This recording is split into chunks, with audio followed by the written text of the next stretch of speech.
आज बात करने वाले हैं एब्सोल्यूट बैटमैन कॉमिक्स के इशू 1 की। कहानी फ्लैशबैक से शुरू होती है। यंग ब्रूस वेन गॉथम जू में गया हुआ है। बड़ा साइन विजिटर को वेलकम कर रहा है, कुछ कार्टूनिस्ट बैट फैक्ट के साथ, जैसे कि बैट पागल है और फोटो लेना मना है। नीचे यंग ब्रूस कुछ सोचते हुए ऊपर देख रहा है। तभी उसके टीचर उसे आवाज लगाते हुए बोलते हैं, ब्रूस बैट्स के लिए बहुत टाइम है, इनको बाद में देखना। चलो आगे बढ़ते हैं। ये सीन यंग ब्रूस का बैट से फैसिनेशन और उसके बैटमैन आइडेंटिटी को फोरशैडो कर रहा है। फिर कहानी प्रेजेंट में आती है और एक हाई टेक मोटरसाइकिल को एक आदमी राइड कर रहा है। वो बोलता है, हेलो अगेन गॉथम, बहुत टाइम हो गया। मेरे जाने के बाद आजकल यहाँ क्या हो रहा है? क्राइम वेव बिलबोर्ड्स पे पार्टी एनिमल गैंग ने 9 लोगों को ब्रूटल तरीके से मारा, जिसमें 2 पुलिस ऑफिसर्स भी शामिल थे। वापस से वो आदमी कहता है, कुछ तो बदल गया है। मैं शहर का तीसरा चक्कर लगा रहा हूँ, पर मुझे अभी भी नहीं मिल रहा। वो गौथम से पूछता है कि उसका दिल कहाँ है। पहले वो शहर के बीचों बीच रहा करता था, गर्म और धड़कता हुआ, लेकिन किसी चीज ने इसको खोखला कर दिया। वो अपना पेट्रोल कंटिन्यू रखता है और कहता है, असल में मैं तुझे पहचान ही नहीं पा रहा। वो Gautham deli and grocery shop पर रुकता है और बोलता है, मुझे यकीन नहीं कि ये नया गौथम मुझे पसंद आएगा, लेकिन ठीक है, तुम्हें भी मैं कुछ खास पसंद नहीं आऊंगा। और अपना हेलमेट उतार के बोलता है, मेरा नाम है एल्फ्रेड पेनीवर्थ और मैं यहाँ कुछ बुरे काम करने आया हूँ। जी हाँ, ये वही अल्फ्रेड है जो बैटमैन का बटलर हुआ करता है। फिर एक दुकानदार उसे देखकर बोलता है, तुम्हें देखकर अच्छा लगा पुराने दोस्त, मैं अभी भी तुम्हारे फेवरेट स्टॉक रखता हूँ। अल्फ्रेड बोलता है, तुम बहुत ही दरिया दिल इंसान हो आमिर। आमिर, सही, लेकिन मैं तुम्हारी बाइक को बाहर नहीं छोड़ूंगा। अगर तुम्हें खतरा मोलना हो तो बात अलग है। अल्फ्रेड, कभी नहीं। फिर बताया जाता है कि आमिर ने काबुल में अपना काम 20 साल पहले छोड़ दिया और वो अल्फ्रेड को कई बार अपने घर पे भी बुलाया है, जहां अल्फ्रेड ने उसके लड़कों को क्रिकेट खेलना सिखाया है। फिर अल्फ्रेड सोचता है कि क्या आमिर उसे तब भी अपने घर बुलाता अगर वो जानता कि अल्फ्रेड कैसा काम करता है, लेकिन वो सिर्फ एक टी शॉप चलाता है, इसीलिए मैं अपनी चीजें उसके बगल वाले अपार्टमेंट में रख देता हूँ। अल्फ्रेड हिडन अपार्टमेंट में रेटिना स्कैन करके इंटर करता है। इस रूम में वेपन्स और सर्वेलेंस गियर्स भरे हुए हैं और कोट को रिमूव करते हुए गन को साइड में रखता है। अपनी बेटी जूलिया को कॉल करता है। कॉल वॉइस मेल में चला जाता है और वो कहता है, जूलिया, मुझे पता है काफी दिन हो गए हैं और मुझे नहीं पता कि तुम यहाँ रहती भी हो कि नहीं, लेकिन मैं अभी कुछ वक्त के लिए गौथम में आया हुआ हूँ, तो एक बार मिल लेना। फिर अल्फ्रेड एक सिक्योर सिस्टम में लॉगिन करता है और बोलता है, पेनीवर्थ लॉगिन कर रहा हूँ, secure connection.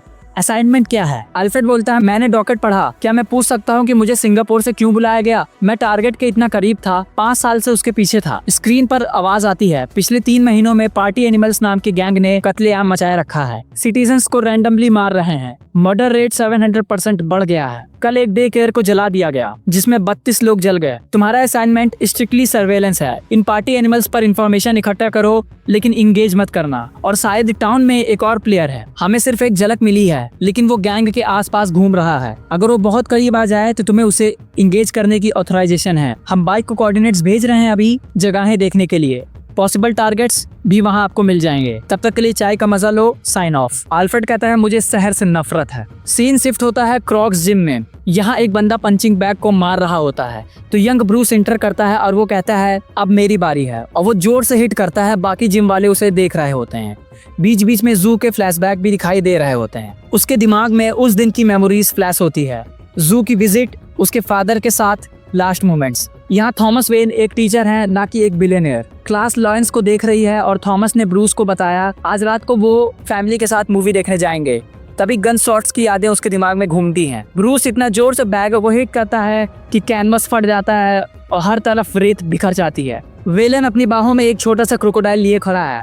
Sorry Velan, Bruce धीरे से कहता है। जिम ओनर सिर्फ सर हिलाता है और थोड़ा सा मुस्कुराता है और बोलता है, तो 90 बैग के और 30 सैंड के हो गए। सैंड तो बैग के अंदर ही आता है, ब्रूस पॉइंट आउट करता है। क्लीन अप टाइम भी कॉस्टली है मेरे दोस्त। ब्रूस कहता है, ये एक्सोटिक पेट स्कीम तुम्हें कभी फंसा देगी और ऑसी को लॉजिस्टिकली इन्वॉल्व करना और भी बड़ा खतरा है। वेलन शोल्डर उसकाता है और पोकर नेट के लिए बुलाता है। एडी, हार्वी, ऑज, शायद सेलिना भी आए। तू आ रहा है ना? ब्रूस सिर्फ सर हिलाता है। टाउन हॉल मीटिंग के लिए तो आजा, वेलन प्रेस करता है। ब्रूस सीधा डोर की तरफ निकल जाता है। वेलन चीखता है, ये हमारा शहर है, कोई तो कुछ करेगा, पर ब्रूस सिर्फ बोलता है, मैं बैग के पैसे भेज दूंगा। उसी रात रोमन के आंच पर ब्लैक मास्क एक डाइनिंग टेबल पर बैठा हुआ है। डॉन मोरेनी फैल्कोनी उसके सामने बैठे हैं। साइड में मास्क पहने हुए एक लड़की भी है और एक बच्चा भी है मास्क पहने हुए पूल के पास। मोरेनी अपना सिगरेट जलाता है। सुनने में आ रहा है ये पार्टी एनिमल्स तेरे लोग हैं। फैल्कोनी सीरियस टोन में बोलता है, रोमन अपना गैंग ले और गौथम को छोड़ दे, सुबह तक, नहीं तो हम सब मरेंगे। वुमेन पूल से निकलती है और रोब पहनकर टेबल पर आती है और कहती है उन्हें मास्क दिखाओ। रोमन के पीछे लाइट ऑन होती है, ग्लास केसेस में डेथ मास्क होते हैं। ये मास्क डेड बॉडी से बनाए गए हैं। और फिर मैरोनी शॉक हो जाता है। एक मास्क उसके भाई का फेस है और लाइट्स ऑन होते हैं। दोनों डॉन्स के सारे लिeutenants और उसके फैमिली के चेहरे वहाँ दिखाई देते हैं। रोमन शैंपेन डालता है और बोलता है 2 जगह खाली है तुम दोनों के लिए। तभी वो मास्क चाइल्ड मोरोनियो की आंखों में छुरी घुसा देता है और फैल्कोनी के गले को घोट दिया जाता है। रोमन सिर्फ रिलैक्स होकर बोलता है डीजे म्यूजिक तेज कर दो। अगले दिन गौथम में कत्लेआम मच चुका है। पार्टी एनिमल्स पूरे शहर को तबाह कर रहे हैं, लेकिन रात को कोई और लड़ाई के लिए तैयार हो रहा होता है। ब्रूस वेन रूफटॉप पर अपना मास्क पहनता है और वहां से कूद जाता है बैटमैन बनकर। टाउन हॉल मीटिंग के समय दिखाया जाता है कि लोग गॉर्डन को उल्टा सीधा बोल रहे हैं। वो बोल रहे हैं कि वो क्राइम को कंट्रोल नहीं कर पा रहा है और उनको फाइट बैक करना चाहिए। और एक सच से अल्फ्रेड ये सारी चीजें देख रहा है और वो देखता है कि स्कल का मास्क पहने हुए कुछ लोग अंदर जा रहे हैं और अल्फ्रेड बोलता है कि क्या मैं उनसे लड़ सकता हूँ, तो उसकी रिक्वेस्ट कैंसिल कर दी जाती है। उसको बोला जाता है सिर्फ ऑब्जर्व करने के लिए, ना कि इंगेज करने के लिए। इसी पे गॉर्डन कहता है कि पुलिस इन्वेस्टिगेशन कर रही है, तो एक इंसान कहता है कि पुलिस उनको तो उन्होंने जिंदा जला दिया, हम सभी काम कर रहे हैं, लेकिन एक दूसरे को ब्लेम करने से कोई फायदा नहीं होगा। इस वक्त शहर को इकट्ठा रहने की जरूरत है, हम सबको आपकी जरूरत है और मैं गॉर्डन पे ट्रस्ट करती हूँ। तभी एक बैंग की आवाज आती है और कुछ पार्टी एनिमल्स के गुंडे अंदर घुस जाते हैं। फिर जिम गॉर्डन कहता है कि इन लोगों को छोड़ दो, तुम्हें मुझसे प्रॉब्लम है, मुझसे डील करो। तो फिर वो बोलता है हाय जिमी, बाय जिमी करके गोली चला देता है। फिर वो बच जाते हैं और बोलते हैं बारबरा सबको यहाँ से बाहर निकालो। फिर हाथापाई वहाँ चालू हो जाती है। फिर दरवाजे पे एक दस्तक आती है, सब लोग कहते हैं ये क्या था, तो बारबरा कहती है कि सब लोग पीछे चले जाओ। अल्फ्रेड कहता है कि यहाँ पे दर्जनों मौजूद हैं, एक पूरी आर्मी आई हुई है। बारबरा बाहर देखती है तो बैटमैन वहाँ खड़ा होता है और बोलता है कुछ भी हो जाए ये दरवाजा मत खोलना। तब वहाँ ऊपर से कूदता है बैटमैन और ये एंट्री बहुत ही ज्यादा जबरदस्त है। सब लोग गोलियां उसके ऊपर चला रहे हैं, लेकिन इसको कोई फर्क ही नहीं पड़ रहा है। वो एक गुंडे को धाड़ से मारता है और इसी तरीके से एक गुंडे को उठा के वो छत पे फेंक देता है और वो खिड़की में जाके लड़ जाता है। फिर अल्फ्रेड कहता है कि दूसरा प्लेयर आ चुका है और वो सीन को बर्बाद कर रहा है। फिर और पार्टी एनिमल्स के गैंग मौजूद हो जाते हैं और वो सब सीढ़ियों पे बढ़ रहे होते हैं। तब बैटमैन अपना बैट रैंक निकाल कर उन सब के ऊपर फेंकता है। बीच बीच में अल्फ्रेड की आवाज आ रही है कि ये तो ट्रेंड है, इसने मार्शल आर्ट सीखा है, इसको मुआथाई भी आती है और इसको ये सब करते हुए बहुत ही मजा आ रहा है। ये ब्रूटल है और ये एक अच्छा शो भी दिखा रहा है और जो नाइफ वर्क है वो तो काबिल तारीफ है। बैटमैन अपने मास्क पे लगे सींग को as a bat rank use कर रहा है।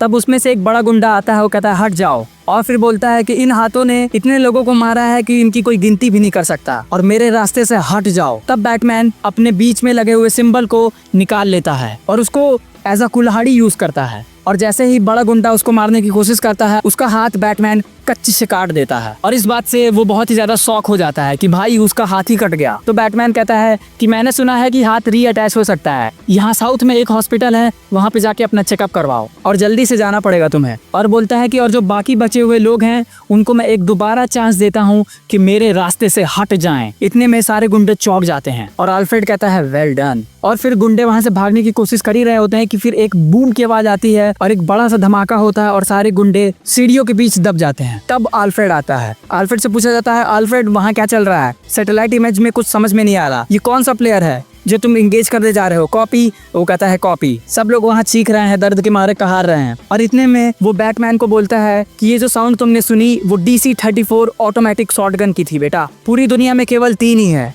ये तुम्हारे चीथड़े उड़ा सकती है और एक झटके में तुम्हारा भेजा इस फुटपाथ पे पड़ा रहेगा। इतने में बैटमैन उसके सीने पे एक लात मारता है और बोलता है साउंड डेंजरस। और फिर इतने में अल्फ्रेड बात कर रहा है और वो सोच रहा है कि ये बैटमैन कौन है, क्या वो ब्रूस वेन है? फिर वो बोलता है कि तुम अपने निशान काफी अच्छे से छोड़ सकते हो, लेकिन मुझे पता है कि ये तुम ही हो, सिर्फ एक रैंडम गाय 24 साल का। मॉम सोशल वर्क है, डैड एक टीचर है, तुम क्राइम एली में बड़े हुए, काफी बढ़िया दोस्त हैं तुम्हारे, एक टाइट ग्रुप भी है, तुम स्मार्ट हो, तुमने स्कूल में भी काफी अच्छे नंबर्स पाए, तुम्हारे पेरेंट्स ने भी तुम्हें अच्छे से रेज किया। और इन सब की शुरुआत हुई है गॉथम के चिड़ियाघर से। और फिर हमें दिखाया जाता है कि कैसे गोलीबारी में थॉमस वेन की मौत हो जाती है। थॉमस वेन बच्चों को बचाते हुए खुद शहीद हो जाते हैं। बीच में तुम जेल में भी गए थे, लेकिन फिर तुम सुधर गए। उसके बाद तुम स्कूल गए स्कॉलरशिप के जरिए और स्टेट की बेस्ट यूनिवर्सिटी में तुमने एडमिशन लिया। फिर तुमने अप्लाइड मैकेनिक्स पढ़ा, केमिस्ट्री पढ़ा, क्रिमिनल साइकोलॉजी पढ़ा, मिलिट्री थ्योरी पढ़ी, सोशियो कल्चर हिस्ट्री पढ़ी, सब कुछ पढ़ा। फिर दिखाया जाता है कि कैसे थॉमस वेन बच्चों को अंदर कर रहे हैं और उनकी